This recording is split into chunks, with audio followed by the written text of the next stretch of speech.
Chers auditeurs, bonjour. Nous avons le très grand plaisir d'accueillir aujourd'hui Bernard Riot. Bonjour Bernard Riot. Bonjour.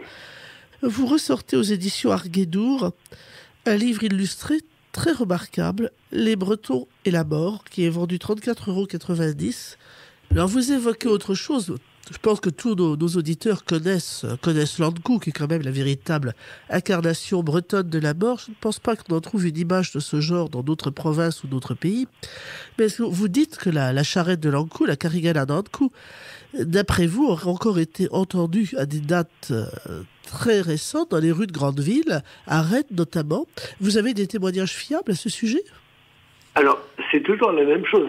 Lorsque Zacharie Losic, au début du XXe siècle, collectait dans la région de Carnac les témoignages pour un de ses ouvrages sur les apparitions de fantômes, les annonces, les intersignes de mort, Zacharie Losic disait qu'il n'y avait pas de raison de ne pas croire à ces témoignages. C'était des gens dignes de foi qui n'avaient pas de raison de mentir et de raconter des billevesées. C'est exactement la même chose aujourd'hui. Il n'y a pas de raison que les gens me racontent des bêtises. On est en confiance. Donc les gens me racontent des histoires, des faits, et parfois, je peux les vérifier. Dans le cadre d'une apparition de l'Ankou, dans les années 2010, donc nous sommes au XXIe siècle, dans la région de Loudéac, j'ai récolté le témoignage d'une personne et je suis allé vérifier, et c'était probant, j'ai vérifié auprès des pompiers locaux le fait, puisqu'il y avait eu intervention des pompiers. J'ai vérifié à l'état civil. Donc, le témoignage de cette dame a été corroboré par des informations écrites officielles. Qu'avait-elle vu ? Elle était dans un repas de famille. Et lors de ce repas de famille, les personnes perçoivent plusieurs phénomènes. Le premier, c'est évidemment, chose bizarre, le chien de la famille qui se met à hurler, donc ils le font sortir de la maison. Deuxième phénomène, un grand courant d'air froid qui glace l'échine de toute l'assemblée, alors que les portes et fenêtres étaient fermées. Troisième intersigne, on entend un glas. C'était le glas. Que personne ne sonne plus ? Alors que les cloches n'ont pas sonné, mais tout le monde a entendu un glas.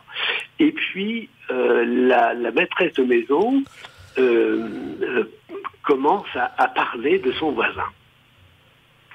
Il y avait un conflit voisinage entre les deux familles.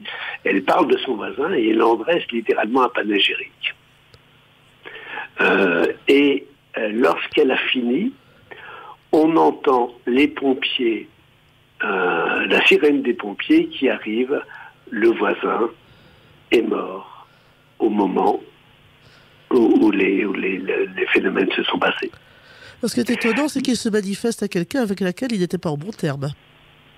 Alors, c'est l'Ankou, c'est le messager de la mort qui s'est manifesté, c'est pas le voisin. C'est pas le voisin, vous pensez que c'est vraiment l'Ankou ? Alors, dans les témoignages de l'Ankou, on a le squelette à la faux, mais on a aussi le grand frisson, le grand courant d'air. Donc, en fait, l'interprétation symbolique qu'on peut faire de cette histoire, de ce fait, c'est que le messager de la mort est venu chercher le voisin. Et que on avait eu ces différents intersignes. Le chien qui hurle. Le chien qui hurle à la mort, c'est typique. Voilà, c'est l'image psychopompe qu'on va retrouver dans les différentes légendes aussi dans la littérature. Le chien des Baskerville de Conan Doyle, c'est le chien de la mort, le chien de l'au-delà. C'est le chien noir des légendes celtiques. Voilà, et le cerbère des légendes grecques, celui qui garde le Styx, la porte des enfers.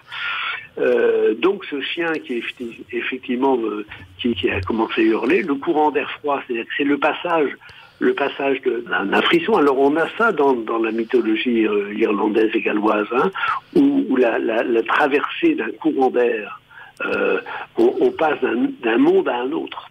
La frontière, elle est invisible. Elle est perceptible, mais elle est invisible. Voilà.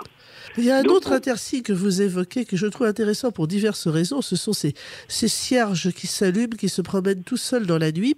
Or, vous le savez certainement mieux que moi, c'est un phénomène qu'on trouve aussi en 1625, au moment de la révélation à Yves Nicolasik de la statue perdue de Sainte Anne à Auray. Et bizarrement, je me suis rendu compte que c'était également quelque chose de très fréquent, mais très loin de là, dans le monde orthodoxe, et particulièrement en Grèce. Alors, je trouve que c'est intéressant, cette histoire de cierge qui s'allume et qui révèle les choses de l'au-delà, les choses sacrées.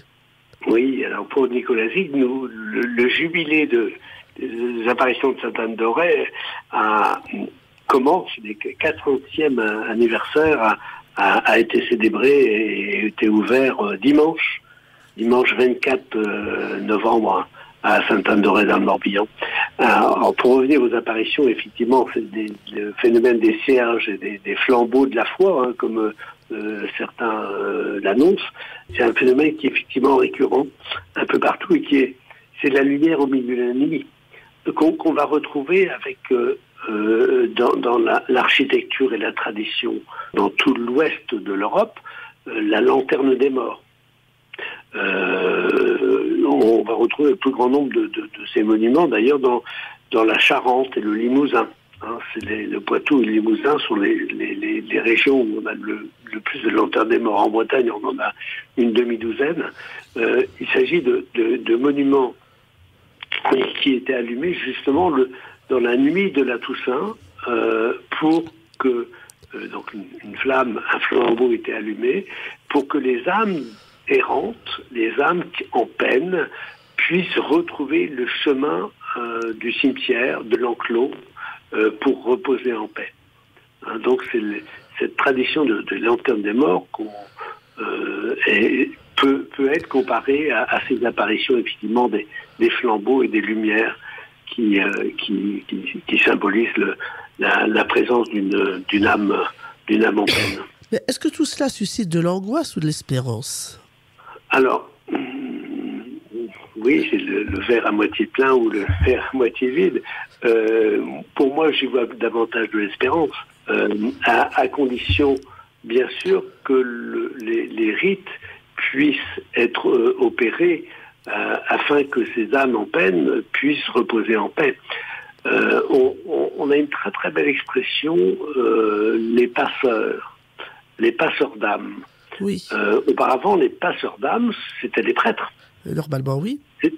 C'était les prêtres qui passaient les âmes et qui allaient un agonissant était comment dire annoncé, le prêtre portait le viatique au mourant et le viatique était précédé par un enfant de chœur qui sonnait les cloches pour éloigner les mauvais esprits, et pour que le prêtre puisse accéder à l'agonisant. Donc il y avait tous ces rites qui ont aujourd'hui disparu, malheureusement, et donc c'était des rites pour qu'on puisse espérer et avoir la paix, de reposer en paix. Requiescat in pace, c'est le principe même de tous les rites funèbres.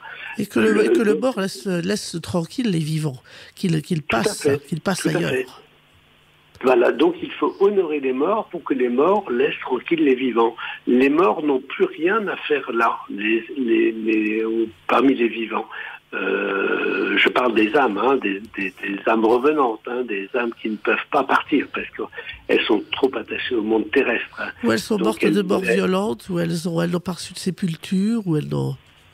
Alors, il y a aussi cela. Alors, dans un chapitre sur les tombes de mémoire, qui ne sont pas propres à la Bretagne, qu'on va retrouver aussi en Anjou, en Mayenne, en Mayenne, en Vendée, dont le plus grand nombre date d'ailleurs de la Révolution française. On a ces tombes qui sont dispersées dans la nature, qui ne sont donc pas dans des enclos paroissiaux. Donc on a une double injustice, puisque premièrement le mort est mort de mort violente, il est souvent assassiné, et la deuxième injustice, c'est qu'il n'a pas eu les rites de passage, puisqu'il a été enterré sur place. Et donc il ne repose pas en paix dans des enclos paroissiaux.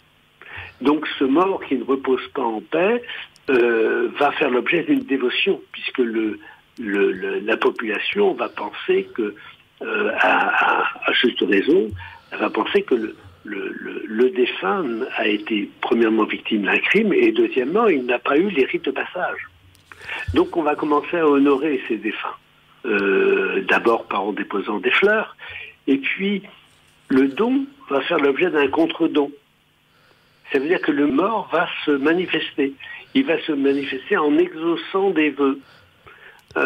Et c'est ainsi que la dévotion sur ces tombes de mémoire va commencer. Et là, on a des tombes, je pense à la forêt de Théier, par exemple, une tombe qui est couverte de fleurs, mais pas de fleurs artificielles, de fleurs naturelles. Elle n'est pas inscrite à l'office de tourisme, elle n'est pas indiquée sur les brochures, elle ne fait pas l'objet de panneaux indicateurs. Et néanmoins, en pleine forêt, on va avoir cette tombe avec une dévotion populaire, où les gens vont demander aux morts d'intercéder pour eux. Bernard Riot, un mot pour finir, car malheureusement l'émission touche à sa fin. Que faudrait-il dire aux gens pour qu'en fait notre société renoue avec ces rites de passage qui sont essentiels pour les vivants comme pour les morts? De ne pas avoir peur des manifestations liées à la mort, et de les accepter, puisque si on le refuse, de toute façon, ça fonctionnera toujours. Donc la mort n'est pas une fin, c'est un commencement, ou c'est un recommencement. Merci Bernard Riot pour cette émission passionnante. J'aurais aimé qu'elle dure 3 ou 4 fois plus longtemps, tant le sujet est vaste. Je rappelle que vous publiez aux éditions Arguedour Les Bretons et la mort, un ouvrage qui traite certes des usages bretons, mais qui offre une réflexion beaucoup plus large et quasiment universelle que je ne saurais trop conseiller à nos lecteurs de lire et de méditer. Merci infiniment pour votre participation. À très bientôt, j'espère. Merci beaucoup, Anne Vernet, pour votre émission et votre